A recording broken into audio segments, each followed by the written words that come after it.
And dala-dala ko to kahit saan ako magpunta. Para ka lang naglalaro ng PS kahit gaming handheld lang to. Sobrang lakas talaga niya. SGA. Speaker na ito. Parinig ko yung speaker sa inyo. Grabe, no? Ang lakas ng speaker na ito.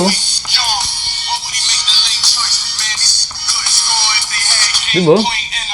Hindi ko rin siya tinatodo and sakto lang dun sa gusto kong sounds. Kagandahan nga lang sa mga ganitong gaming handheld, hindi mo kailangan siya isaksak para at least lumabas yung kanyang lakas sa processor or sa kanyang graphics. Habang naka-charge siya, pwedeng-pwede mo siyang gamitin. Habang naglalaro ka, pang magdamagang, pwedeng-pwede. Dahil meron nga pala siyang optimize para sa kanyang battery para protektado pa rin yung mismong battery niya. Ito lang naman yung pinakamalaking screen sa gaming handheld. As in, ito lang naman yun. Okay pa ba siya gamitin ngayon 2026? Para sa akin kasi mga pangs, yo, what's up sa inyo mga pangs? Kamusta kayo? Isang maganda at masayang araw na naman ang pagsasamahan natin ngayon sa panibagong araw, panibagong video. Today is, ang video natin ngayon mga pangs is about sa gustong bumili ng isang Legion Go. May mga nakita rin kasi akong sa comment na gaano pa rin ba kasulit bumili ng isang Legion Go 1? Kasi yung binili natin mga pangs yung Legion Go. So eto nga pala yung Legion Go natin. Pag-uusapan natin ngayon kasi ito lang naman is para sa akin lang naman. Opinion ko lang. Ibabase ko lang to sa paggamit ko. Ibabase ko lang dun sa mga trip ko. Pero posibleng trip nyo or posible ko ring di trip. Parang ganun. Gulo, no? Siyempre, bago lahat, huwag mo kalimutan siyempre yung mag-like at siyempre yung mag-subscribe kung nagugustuhan mo yung mga ganito. Marami kasi nagsabi na malakas daw to na gaming handheld. So, pakita ko muna sa inyo mga pangs yung mismong Legion Go. So, ito nga pala yung power cord niya. Yung meron siyang 65 watts. Ito yung adapter, ito yung charger niya mismo, hindi siya detachable. At ito yung mismong Legion Go. Ito yung mismong lagayan niya. Pakita ko na sa yung Legion Go. Bago lahat, meron din siyang kasamang yung ganito. Then yun lang, ganun lang ka-plain yung mismong Legion Go. So ito na siya. Open natin. Legion Go. Detachable nga pala yung controller nito. May lock siya dito. Tapos hatayin mo lang siyang pababa. At yung isa dito sa maganda rin talaga dito is meron siyang stand. Hindi katulad ng ibang gaming handheld walang stand. So yan o. Ganyan siya kapag wala siyang controller. And then pwede mo gamitin yung controller mo ng separate. Sa ibang walang idea pagdating dito sa Legion Go is yung kanyang processor nga pala is ano na po siya, Ryzen Z1 Extreme. So meron siyang 8 core and 16 threads. Diba? So solid na rin talaga yung processor niya. GPU pala nito is meron siyang AMD Radeon RDNA 3 graphics. Ang pinaka gusto ko rin naman talaga dito yung kanyang RAM. Although yung RAM nga lang talaga nito is 16GB pero meron siyang 7500 yung kanyang frequency. Smooth talaga to for multitasking and gaming. And then siyempre yung kanyang storage is meron siyang NVMe SSD. So 4.0. So pwede mo rin siya lagyan ng micro SD na umaabot ng 2TB. So itong mismong unit ko is 512 lang po ito. Ilang games lang yung pwedeng malaro dito. So kung may mga naka-install din akong games na nakalagay dito, Windows 11 na nga pala yung mga ganito. Ayan. Etong mismong gaming handheld na to, siya pa lang yung merong 2K resolution. Grabe, no? 2K resolution and then yung size na ito is 8.8. Kaya naman, ito talaga yung nagustuhan ko dito. Sobrang linaw, sobrang details din. Although hindi siya OLED, pero meron siyang 2K resolution.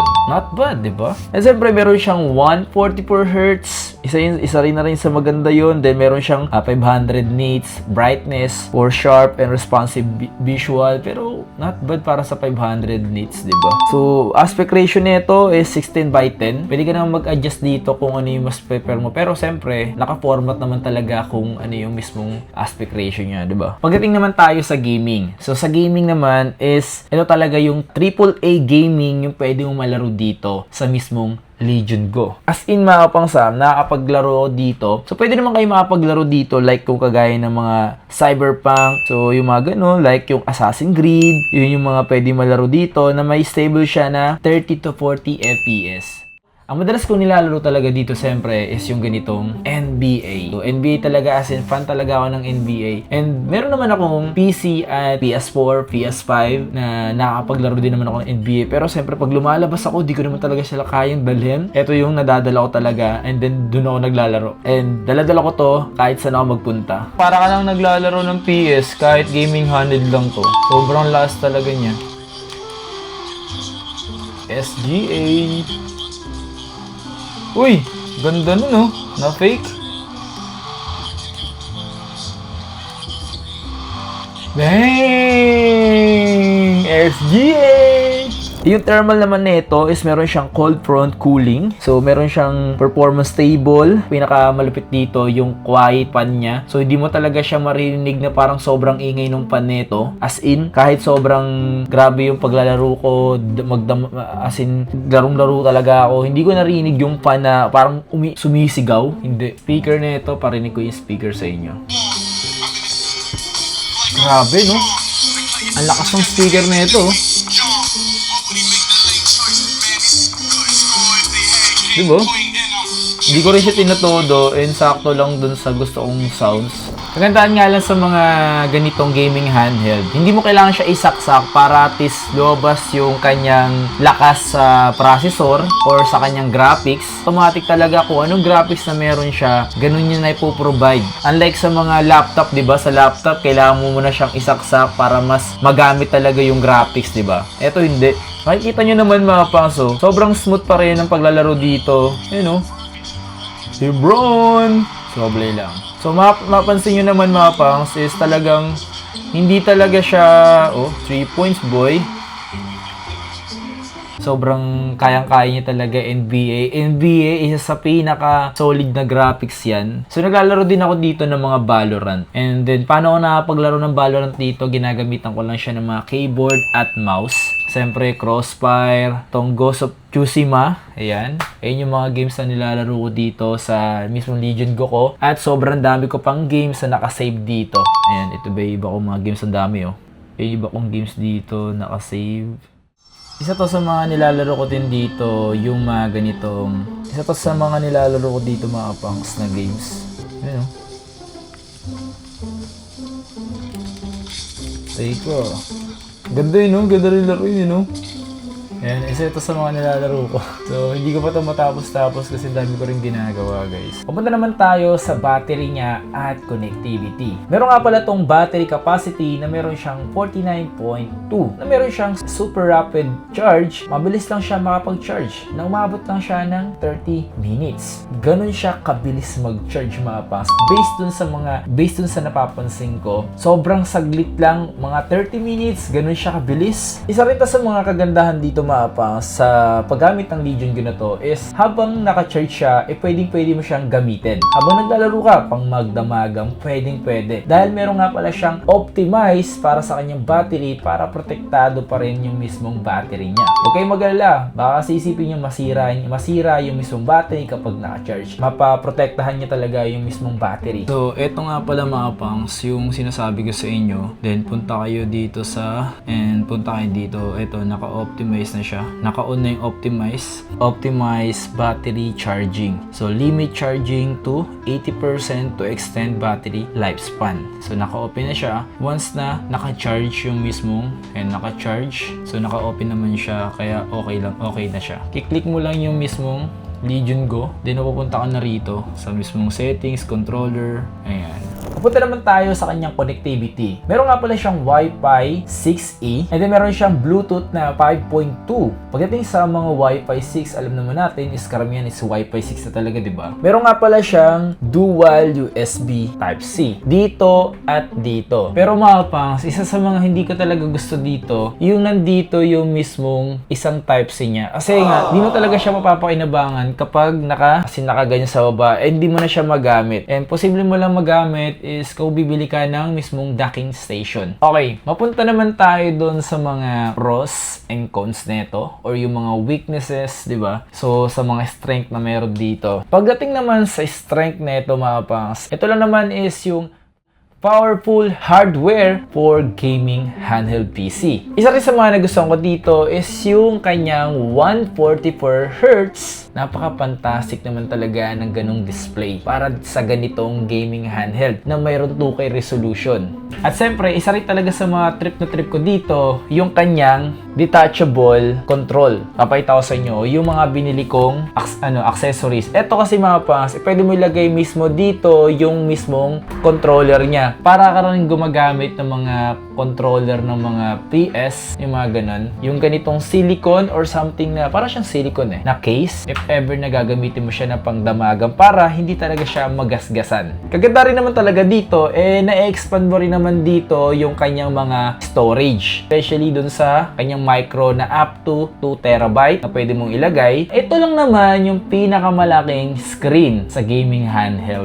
As in, ito lang naman yun. Doon talaga ako napahype kasi ang laki ng screen eh. Siyempre, di ba? Pag the more na mas malaking screen, the more na mas maganda maglaro. Ito naman yung mga cons lang naman talaga napansin ko dito sa mismong gaming handheld na to. Dito sa Legion Go. Ito, sasabihin ko talaga sa inyo is yung kanyang battery. As in, yung battery talaga niya. Yun nga, unlike sa iba na parang minsan di mo mararamdaman talaga yung 2 to 3 hours. Minsan nga parang 2 hours lang or wala pang. Kasi nga depende talaga yan sa mismong nilalaro nyo. Based sa experience ko, yun lang naman talaga yung napapansin ko. Ito lang naman yung makapansin based lang to sa mga na-experience ko sa paggamit ng Legion Go na to. Isa rin talaga sa mga ko dito, sobrang bigat talaga niya. Isa pa din yun sa mabigat. Literal na mabigat etong gaming handheld na to. Kasi kapag naglalaro ka na nakahiga, na nakaganito, Diyos ko, pwede ka mabagsakan talaga. Tapos patulog ka na. Ang bigat. Yun lang talaga, isa rin talaga sa mga di ko trip. Kasi sobrang tagal ko na rin to gamit itong Legion ko na to. Ilang months ko na rin siyang ginagamit. Overall, kung gaano ko siya kagusto, sabihin na natin, i-rate natin siya ng 1 to 10.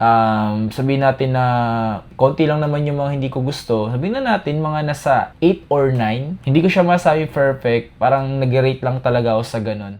Ang presyo nito ngayon is nasa 36 to 40,000. Yun yung presyo ng ganito. Estimated pa yun, depende pa yan, bumaba pa. Kasi depende pa rin kasi. Kasi marami na rin naglabasan ngayon ng mga ganda. May bago na rin kasing lumabas na Legion Go 2. So, mas maganda yung lumabas talaga ng ganito. Pero, ito nga, okay pa ba siya gamitin ngayon 2026? Para sa akin kasi mga pangs, pwede pa talaga siyang gamitin ngayon 2026. Kasi siyempre, yung mga bagong lumabas is mas mahal pa yung presyo kumpara dito. Kung bibili ka man ng Legion Go 2 ngayon, expect mo na sobrang mahal pa niya. Siguro nag-average pa yung sabihin na natin mga nasa 60 plus or sabihin na natin 70, umabot pa ng 70. Depende kasi yan dahil wala pa nga dito sa bansa natin, hindi pa siya in demand gaano. At siyempre, merong mga lumabas na ROG Ally X o ganun, ROG Xbox collaboration. So, mga nag-average yun, mga nasa 60 plus. So, siyempre, ito nag-average lang to ng mga sabihin na natin 36 to 40,000.